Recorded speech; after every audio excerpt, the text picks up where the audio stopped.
Hey besties, if you're new to my channel, my name is Elsa. I'm the bestie you never knew you needed. So today is going to be a little bit different, and just to show how different today is going to be, this time is literally 10 p.m. 10 p.m. guys, this is the night. It really became bright because of the ring light.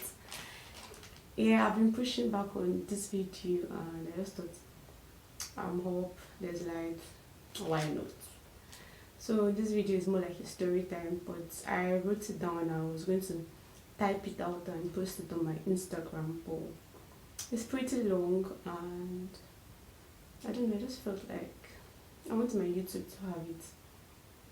So yeah, let's go into this. So guys, I literally have my tea here. She was already seated in the last row of a Danfo bus at 5 a.m. on our way to our internship program.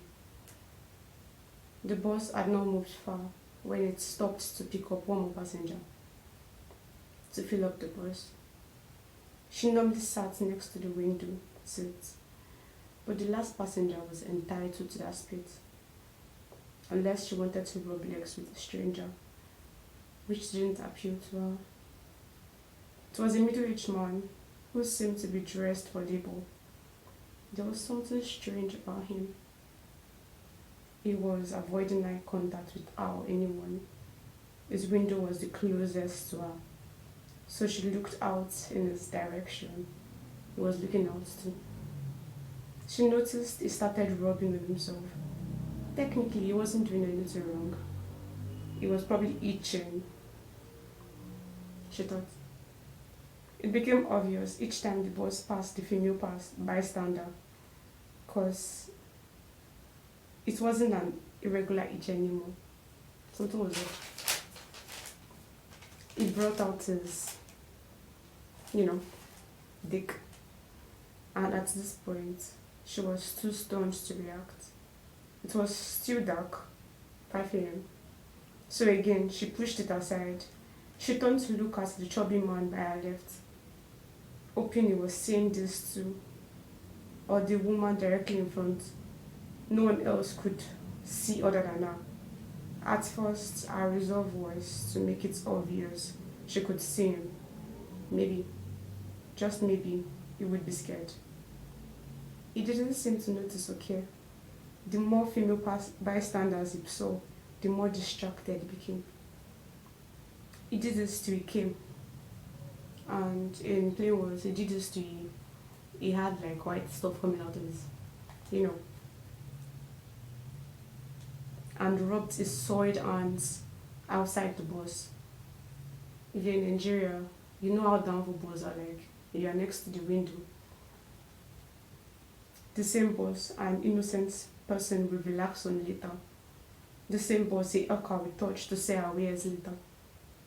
He alighted not long after this. She couldn't talk. She had never seen a guy masturbate before. She couldn't speak. She started to fight herself for not shoving someone to see, or maybe screaming. Just then, the chubby guy asked her to move to the just side seat. Immediately, a shut mouth opened. He just masturbated there, she screamed. He looked at her crazy. She could see he didn't believe her, but he didn't insist. She sat there. Thank God, she thought. He alighted no long after too. Then she realized. He didn't ask her what she meant. He should have asked if he cared. He probably saw what the other guy did too, but didn't care. If she had screamed for attention, no one would have cared. But she wished she had gotten someone's attention. All that bragging about sexually abused victims not speaking out suddenly made sense to her. It wasn't they didn't want to speak. They couldn't. She was disoriented till she reached her destination.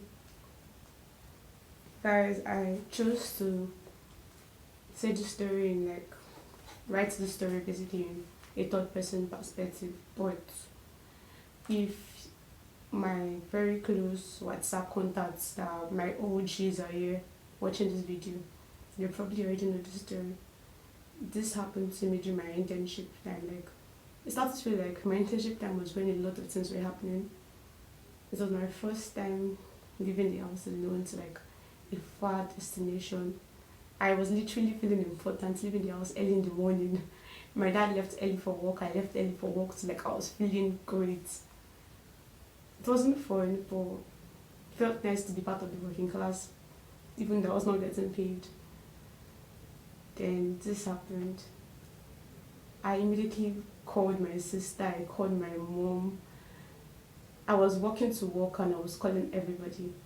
Then immediately I got the chance to sit down. I was posting it on my status. I don't know why I did it, but probably the little time of not speaking out got to me and I just wanted to talk.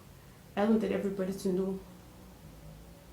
So this is me saying everybody in Nigeria needs therapy, but the least we can do is not add to the kind of problems everybody has. For a fact, this ruined me for a while. I saw guys differently because for the first time I saw a different side to what I thought the other gender was. I'm not saying the act itself was wrong. I'm saying the place this act happened was wrong. I could have been younger than I was and saw that, and fine, I'm traumatized now. I was literally just I was on that age. But I feel like I handled it better than a younger girl would have. And it's not right because I feel like if he had done it like without any remorse there, he's still doing it or did it before then or did it after then. And I can't guarantee who saw when he didn't. Let's stop traumatizing other people. Everybody in Nigeria needs therapy and that's just a fact. But let's not add to it. So if you see a sexually harassed victim or better still, I don't know what you call it, visually harassed victim, don't just jump to conclusions on why they didn't speak out. You can only talk when you're in that situation. I used to talk about why people that were sexually harassed didn't speak out. I didn't understand that it takes more to open this mouth during that time. Your mouth automatically like gives itself room to shut up. The mouth that normally moves faster than the wind suddenly becomes like a dropping tap, tap, tap, tap. So I didn't ask to see. She's not asking you to touch her wrongly. He's not asking you to fondle him. Let's stop any form of sexual harassment. So guys, I know this is very different from what I normally post on here. It's mostly about love and well, I want us to be serious sometimes. I call you guys my besties for a reason. Because I would truly see you guys as besties and I want us to take this relationship to the next level. So guys, subscribe to my YouTube channel if you haven't. Like, share, tell your friends, tell your friends. I didn't leave this friendship group here. And follow me on my Instagram.